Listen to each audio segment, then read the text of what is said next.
Assalamualaikum students, welcome to another video lesson. Today our topic of discussion is simple interest. Page number is 100.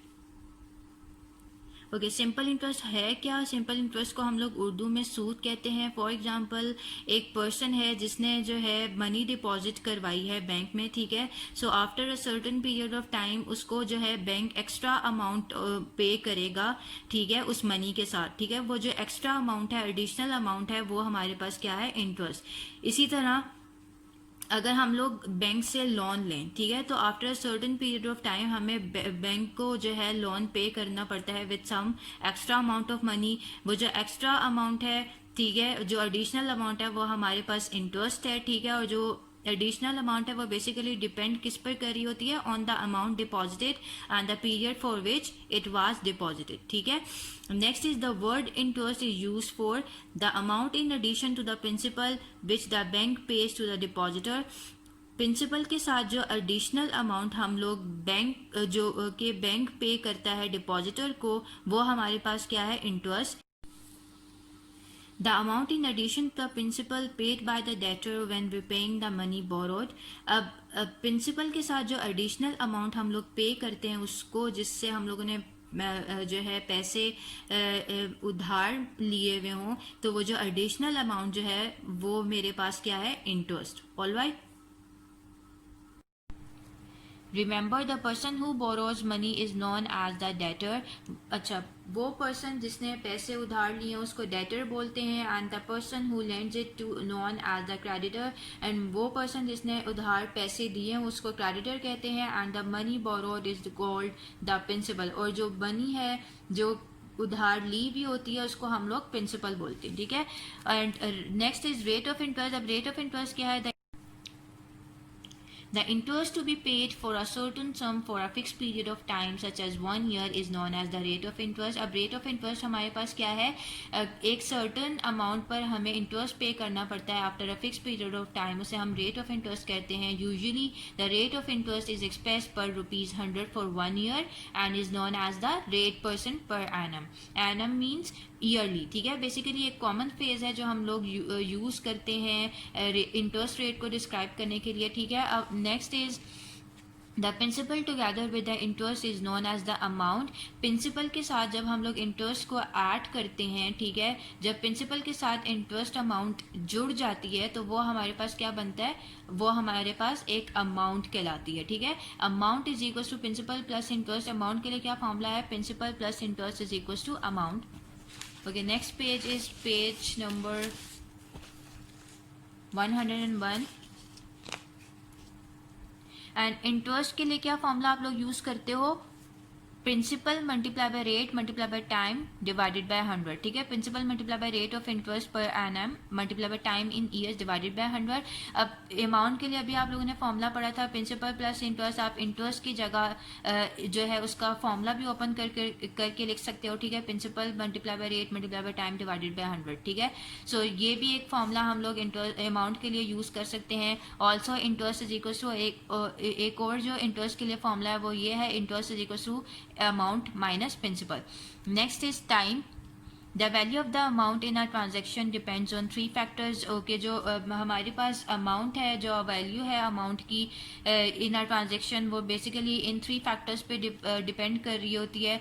First is principal, second is rate of interest and third is time. अब time को calculate करने के लिए हम लोग क्या formula use करेंगे? Time in years is equal to 100 multiply by interest divided by principal multiply by rate of interest.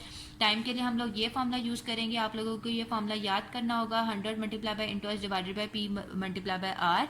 And rate के लिए हम लोग ये फॉर्मूला यूज करेंगे, rate is equal to 100 multiply by interest divided by T multiply by time multiply by principal, ठीक है. और जो प्रिंसिपल के लिए फॉर्मूला यूज करना है वो है 100 multiply by interest divided by time multiply by rate, ठीक है. या बेशक अपनी बुक्स पे लिख लो. बेसिकली ये फार्मूलाज जो लिखे हुए हैं ना, ये इंटरेस्ट के फार्मूला से ही निकाले हुए हैं.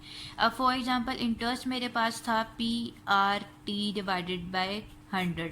अब मैं टाइम के लिए फॉर्मूला निकालना चाह रही हूँ. फॉर एग्जांपल कि आपको ये फार्मूलाज नहीं याद रहते तो आप लोगों के पास एक ये मेथड भी है आपके, आप डायरेक्टली इंटरेस्ट के फार्मूला से ये वाले फार्मूलाज निकाल लो, ठीक है. अब इंटरेस्ट के फार्मूला को यूज़ करते हुए आप लोग ये फार्मूलाज कैसे फाइंड आउट कर सकते हो? अब यहाँ से फॉर एग्जांपल मुझे टाइम फाइंड आउट करना है, 100 यहाँ पे डिवाइड और इक्वालिटी की दूसरी साइड पे शिफ्ट करूंगी तो ये इंटरेस्ट के साथ जाके मल्टीप्लाई हो जाएगा। एंड पी एंड आर को मैं यहाँ पे मल्टीप्लाई हो रहे हैं टी के साथ, तो मैं पी एंड आर को इक्वालिटी की दूसरी साइड पे शिफ्ट करूंगी तो पी मल्टीप्लाई बाय आर नीचे डिनोमिनेटर में डिवाइड हो जाएगा, तो टाइम का मेरे पास ये फॉर्मूला आ गया। ठीक है, सो अभी आप लोगों ने यही टाइम का फॉर्मूला पढ़ा था, 100 multiply by interest 100 multiply by interest divided by P multiply by R. ठीक है, तो आप इस तरह इंटरेस्ट के फॉर्मूले को यूज करते हुए रेट एंड प्रिंसिपल का भी फॉर्मूला फाइंड आउट कर सकते हो। Alright, okay, next is page 102 ज़कात।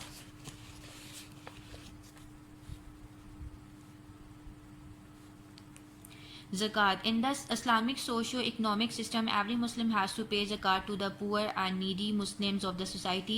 Okay, Islamic according to the Islamic law, हर मुसलमान को जो है ज़कात पे करनी होती है to the poor and needy Muslims on his और हर ईयरली सेविंग्स ऑफ ज़कात किस पे पे करता है, अपनी ईयरली सेविंग्स पे। ठीक है, विच में be in the form of money, gold and silver, और वो जो है वो मनी की फॉर्म में भी हो सकती है, गोल्ड की शक्ल में भी हो सकती है, सिल्वर की शक्ल में भी हो सकती है, and even on the animals that he और she keeps to earn money, और इवन उन एनिमल्स पे भी हो सकती है जिसके थ्रू वो कुछ मनी अर्न कर रहा हो। ठीक है, the amount of zakat is calculated at the rate of 2 whole 1/2% or 1/40 of the total yearly savings. अब सेविंग्स का आप लोगों ने कितना हिस्सा ज़कात के लिए निकालना है, आप लोगों को अमाउंट ऑफ ज़कात कैलकुलेट करने के लिए आप लोगों को ये रेट याद रखना है। ठीक है, सो अपनी सेविंग्स का 1/40 और 2 whole 1/2% जो है आप लोगों ने ज़कात निकालनी होती है। ठीक है, या फिर आप डेसिमल में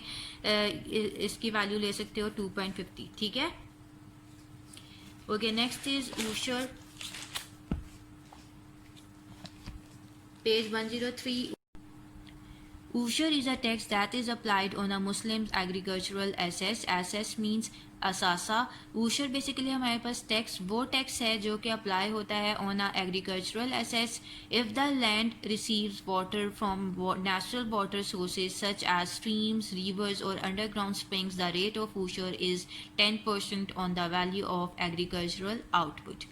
अगर जो है फसल को पानी दिया जा रहा है from natural sources such as streams, rivers, underground springs, so तो उस केस में हमारे पास रेट ऑफ ऊशर क्या होगा, 10% of the agricultural output. Agricultural output means कि अगर गंदम की फसल है, चावल की फसल है, जो भी हमारे पास आउटपुट आ रहा है उसका हमने 10% टैक्स पे करना होता है। ठीक है, if the land is irrigated by artificial means that is water is obtain from a tubewell. ठीक है, अगर आर्टिफिशियल मीन्स के थ्रू उसको इरिगेट किया जा रहा है, ठीक है, सो उस केस में हमारे पास रेट ऑफ ऊशर क्या होगा, 5%। ठीक है, सो बेसिकली ज़कात जो है हमारे पास वेल्थ टैक्स है। ठीक है, और ऊशर जो है हमारे पास टैक्स है on agricultural assets. All right, okay, now come to the exercise 7D।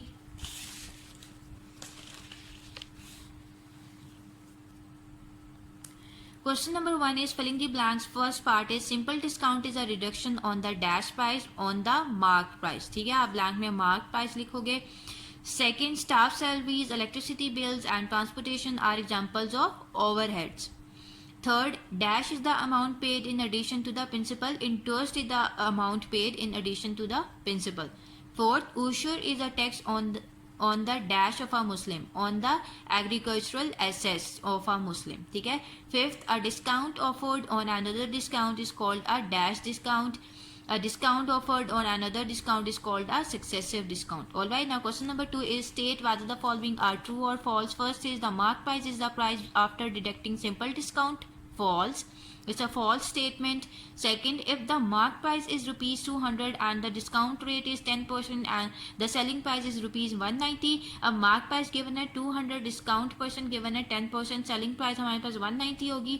अब discount find out करने के लिए आपने 10% ऑफ mark price करना है। 10% ऑफ mark price मतलब 10% मल्टीप्लाई बाय 200, परसेंटेज का साइन रिमूव किया, नीचे आ गया 100 मल्टीप्लाई बाय 200, ये दो जीरोज इन दो जीरोज के साथ कैंसिल आउट हो जाएंगे, तो 10 multiply by 2 is equal to 20। मेरे पास डिस्काउंट का आंसर आ रहा है।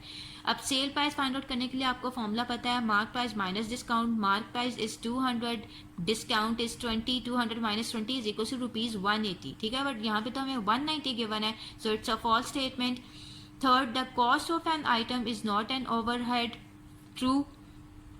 Fourth, if a woman buys a rug for rupees 10,000 and sells it for rupees 9,000, her loss percent is 10%. अब हमें लॉस परसेंटेज फाइंड आउट करनी है. Cost price is 10,000, sale price is 9,000, so loss कितना होगा? 10,000 minus 9,000 is equal to 1,000. Loss percentage क्या होती है? Loss divided by cost price multiply by 100. After solution आपके पास आंसर आएगा 10%. So it's a true statement. Fifth, zakat is compulsory for all Muslims. Yes, it's true. Question number 3 is find the interest in each of the following cases. अब हमें interest find out करना है. Part 1 is on rupees 400 at 5% per annum for 4 years. अब हमारे पास principal given है, rate given है, time given है, हमें interest find out करना है. सिंपली आप लोगों ने सबसे पहले डाटा लिख लिया. Principal is equals to rupees 400, rate is 5% per annum, time is equals to 4 years. Interest हमें फाइंड आउट करना है. इंटरेस्ट के लिए हम लोगों ने फॉर्मूला अप्लाई कर लिया. PRT divided by 100. P is 400, rate is 5, time is 4 years divided by 100. These two zeros will be cancel out with these two zeros. 4 multiply 5 multiply 4 is equals to rupees 80. So this is your answer. Now third part is on rupees 450 at 4% per annum for 2 years and 9 months. अब आपके पास principal given है, rate given है, time given है. आप लोगों को interest find out करना है. सिंपली आप लोगों ने प्रिंसिपल की वैल्यू लिख ली rupees 450, rate is 4% per annum, time is 2 years and 9 months. अब आपने इस टाइम को ईयर्स में कन्वर्ट करना है. 2 years एज इट इज रहेगा, उसको आपने ऐड करना है 9/12 में. आपको पता है कि 1 year में आपके पास 12 months होते हैं, इसलिए आप 9 को डिवाइड करोगे 12 पे तो आपके ये मंथ्स ईयर्स में कन्वर्ट हो जाएंगे. ठीक है, तो आपने 2 + 9/12 कर लिया, एलसीएम लिया, 12 आया. 1 12 12, 12 2 24 + 9. ठीक है, डिवाइडेड बाय 12. अब 24 + 9 इक्वल्स टू 33 डिवाइडेड बाय 12. अब यहाँ पे कैंसिलेशन हो जाएगी. 3 1 3, 3 1 3, 3 4 12 इज इक्वल्स टू 11/4 years. अब आपने नेक्स्ट इंटरेस्ट का फॉर्मूला यूज करना है. PRT divided by 100. P is principal जिसकी वैल्यू है 450 मल्टीप्लाई बाय रेट गिवन है 4 multiply by time 11/4 divided by 100. ये 4 इस 4 के साथ कैंसिल आउट हो गया. ये 0 इस 0 के साथ कैंसिल आउट हो गया. 45 multiply by 11 divided by 10 is equal to 4. 95 divided by 10. यहाँ पे 1 0 है तो आपने 1 डिजिट के बाद पॉइंट लगा दिया, तो आपके पास इंटरेस्ट की जो वैल्यू आ रही है वो है rupees 49.5. So this is your answer. इसका आपने सेकेंड पार्ट होमवर्क में करना है. This part is your homework. Question number 4 is find the rate percent per annum by applying the formula. अब आपने इस क्वेश्चन में रेट परसेंट फाइंड आउट करना है. First part is rupees 700 gives rupees 210 simple interest in 3 years.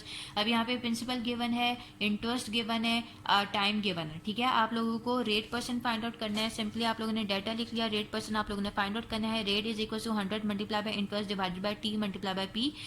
100 multiply by interest की value है 210 divided by time is 3 multiply by principal is given which is 700. अब आप लोगों ने सिंप्लीफाई करने के बाद ये 2 zeros इन 2 zeros के साथ कैंसिल आउट हो जाएंगे. 7 3 ज़ा 21, 2 एज इट इज, 3 10 ज़ा 30. सो मेरे पास 10% आ रहा है रेट परसेंट. तो दिस इज योर आंसर. इसका सेकेंड पार्ट आप लोगों ने होमवर्क में करना है. Question number 5 is find the time by applying the formula. अब इस पार्ट में आप लोगों ने टाइम फाइंड आउट करना है. Part 1 is rupees 600 will give rupees 90 simple interest eight 5% per annum. यहाँ पे आपके पास प्रिंसिपल गिवन है, इंटरेस्ट गिवन है, रेट गिवन है. आप लोगों को टाइम फाइंड आउट करना है. आप लोगों ने सबसे पहले डाटा लिख लिया. टाइम के लिए फॉर्मूला यूज किया. 100 multiply by interest divided by P multiply by R. 100 as it is, interest is 90 divided by P is 600 multiply by R 5. ठीक है, रेट परसेंट आपके पास 5 गिवन है. कैंसिलेशन करने के बाद ये जीरोज इन जीरोज के साथ कैंसिल आउट हो जाएंगे. देन 5 1 ज़ा 5, 5 4 ज़ा 40, देन 6 1 ज़ा 6, 6 3 ज़ा 18. सो 3 years आपके पास टाइम का आंसर आ रहा है. So this is your answer.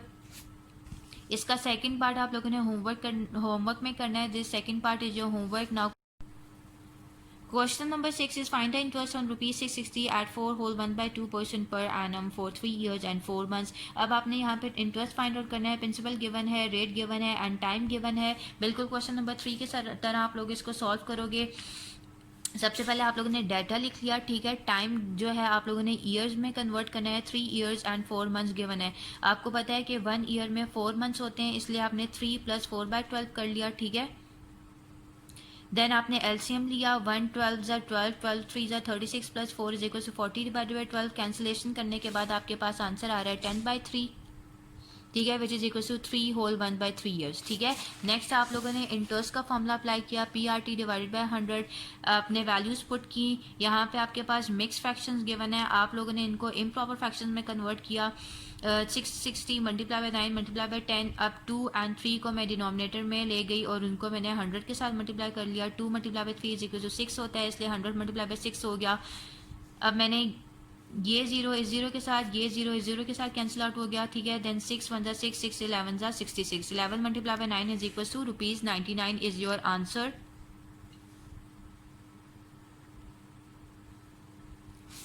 Now next question number 7, what will the interest be on ₹600 for 3 years 6 months and 20 days at 6% per annum। अब इस क्वेश्चन में आप लोगों को क्या करना है, सबसे पहले तो आप लोग देख लो कि आपको डेटा क्या गिवन है। ठीक है, आप लोगों को प्रिंसिपल गिवन है ₹600, टाइम गिवन है, ठीक है, एंड रेट परसेंट गिवन है, आपको इंटरेस्ट फाइंड आउट करना।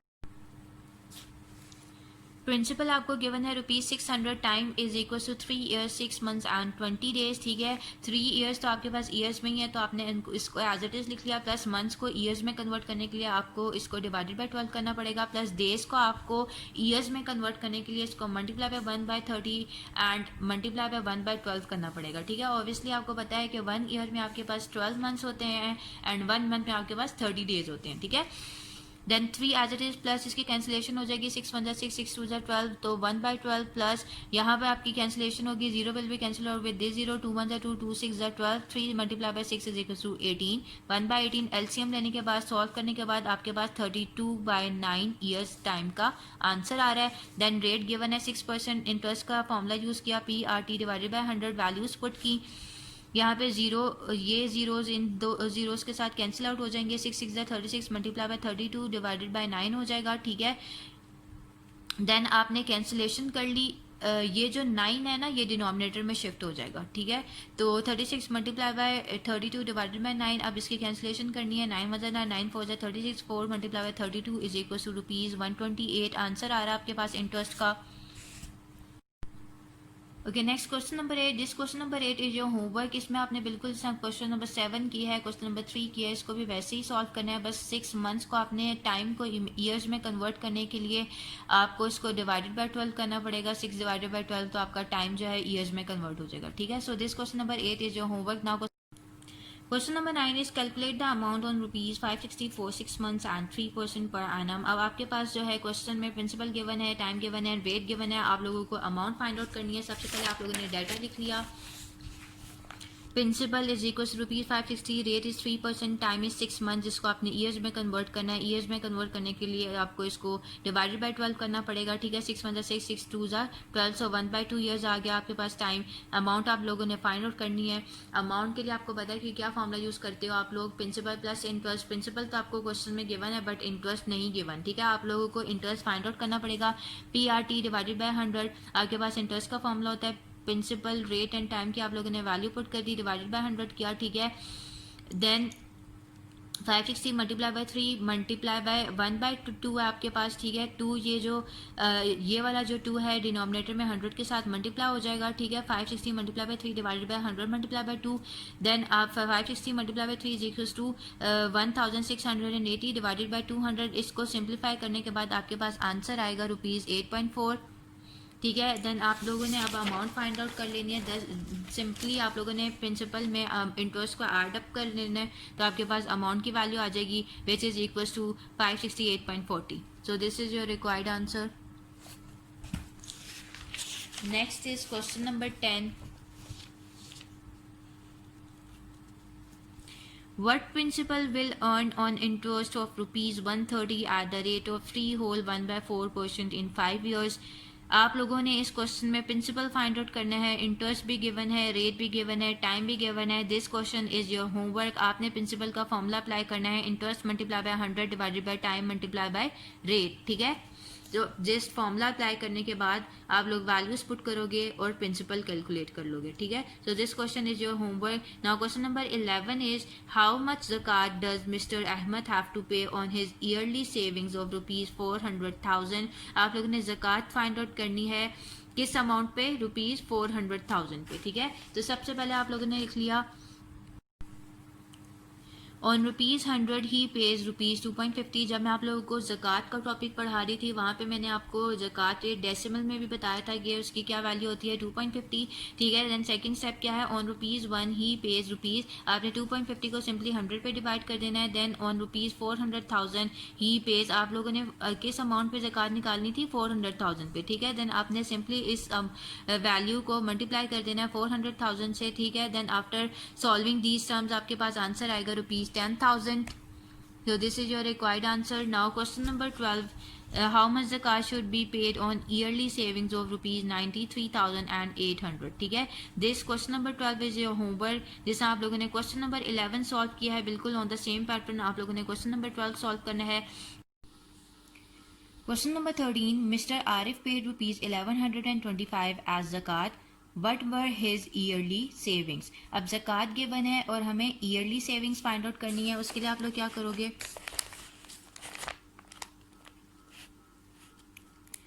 आप लोगों ने लिख लिया ही पेज ₹2.50 ऑन ₹100, ठीक है। देन ही पेज ₹1 ज़कात ऑन रुपीज़, आपने सिंपली 100 को डिवाइड करना है 2.50 पर।